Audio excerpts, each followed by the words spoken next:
Ohio State, Michigan, by the numbers breakdown.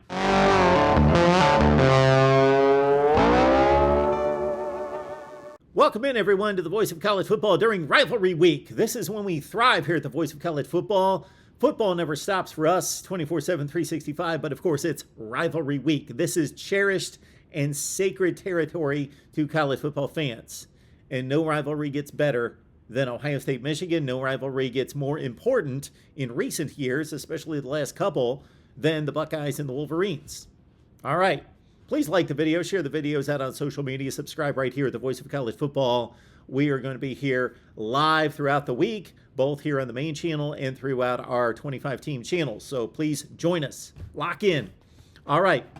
We have provided previous videos comparing Ohio State's results against Michigan's versus common opponents.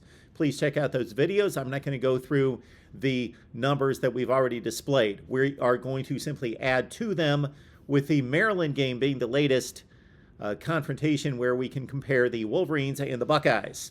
So check out the previous videos. I am leaving the link in the description section down below. I will get a number of comments, as I have to these videos. Mark, this doesn't matter. They're going to play on the field. It doesn't matter. The stats have to be placed into context. Of course they do. This is what we do here at the Voice of College Football. We provide the stats, the facts, the information, and then we place it into context.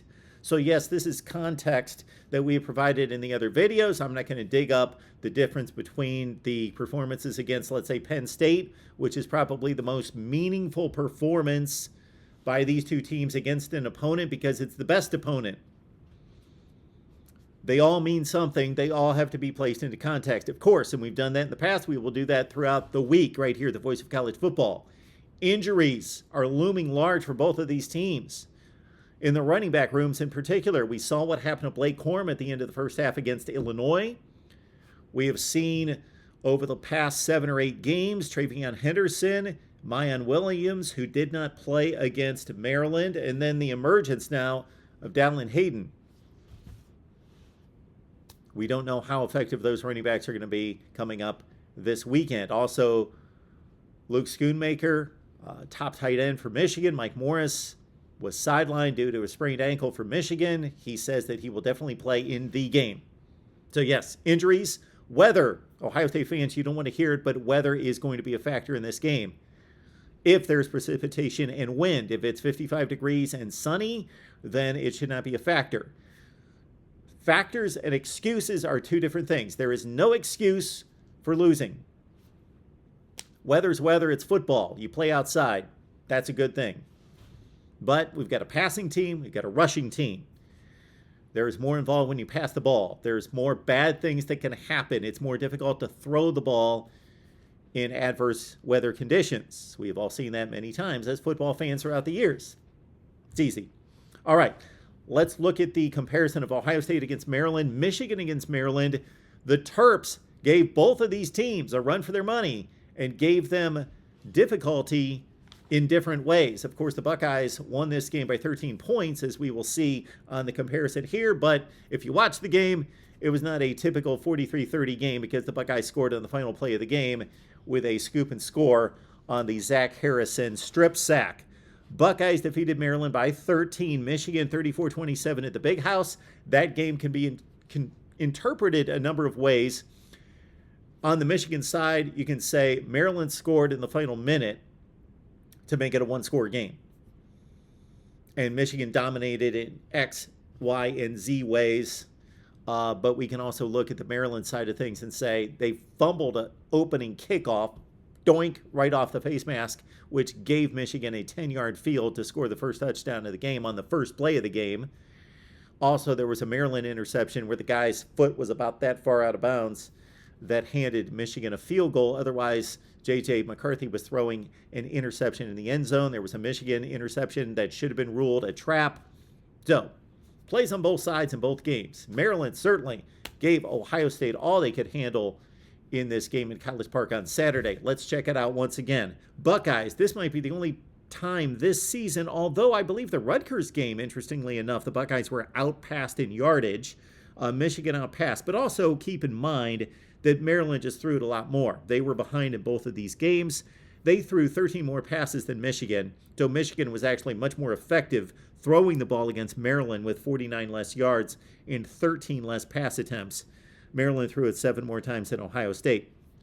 Buckeyes ran the ball more effectively against Maryland once Dallin Hayden came into the game with a $145 on the ground. They outrushed the Terps by 76. Michigan has an enormous advantage against everybody on the ground, including Maryland. There you see the total yards. This might be the only game all season Ohio State was outgained. I'm almost positive the only game that the Buckeyes have been outgained, and this one 402 to 401. Turnovers, the Buckeyes had the one that capped off the victory. Michigan had a +2 in a 3-1 margin against Maryland. First downs, Buckeyes by 4, Michigan -1. Third and fourth down efficiency is huge, folks. Ohio State very effective against the Terps, 8 for 16, and Michigan was 6 of 13, so similarly effective. Third down defense, Ohio State not really good at 7 for 15, and Michigan, one of its worst efforts of the season, 9 for 17. So let's add it all up. 6 common opponents, all the Big Ten Eastern Division teams. So Penn State, Michigan State, Indiana, Maryland, Rutgers. Then we also have a date against Iowa. The Wolverines went to Kinnick, and they led that game 20-0. Iowa scored a touchdown in the fourth quarter. They actually drove down the field, were inside the 5-yard line to make it 20-14, but Michigan denied them on a 4th and 2 play that ended the game.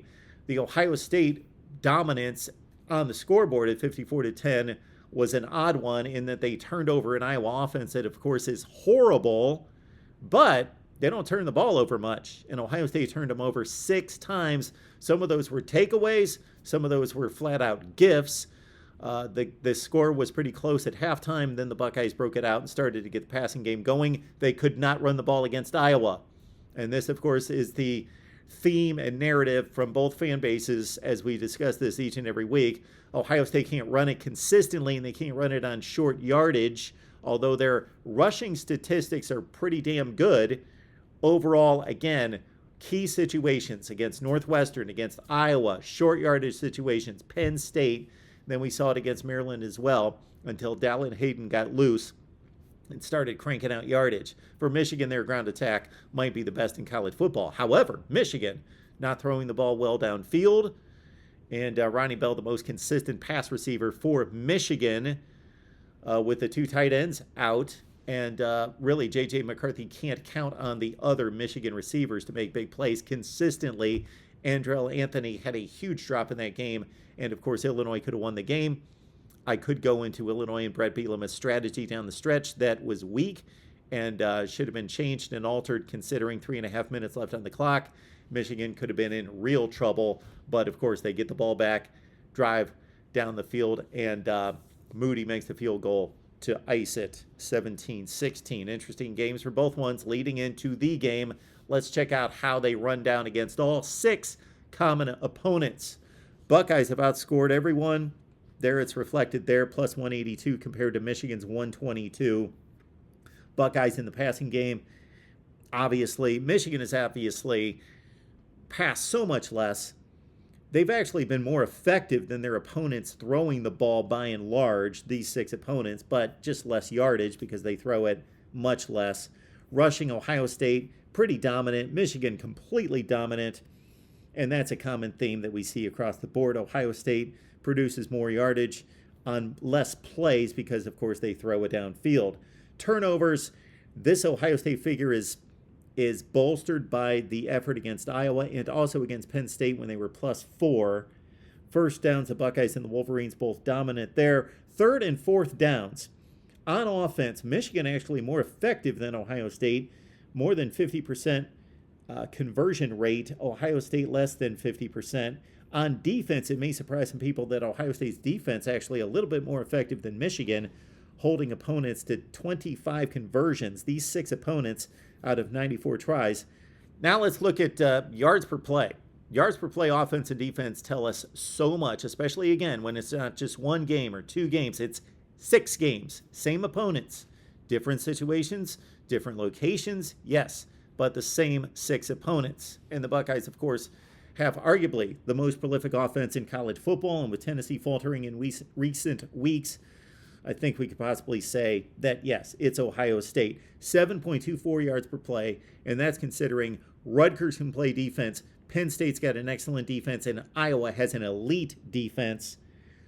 Michigan at just over 6 yards per play. Again, more conservative, less downfield passing, more running game. Ohio State defensively holds opponents to just over 4.5 yards per play. Michigan right there. So defensively, Ohio State on the field just a little bit more. Michigan, Ohio State, almost a dead even statistical matchup defensively. Our thoughts on Ohio State and Michigan against 6 common opponents. Give us your thoughts down below. And of course, we are live just about every day on the main channel. We are live across the 25 team channels multiple times every day. So please lock it in right here at the Voice of College Football.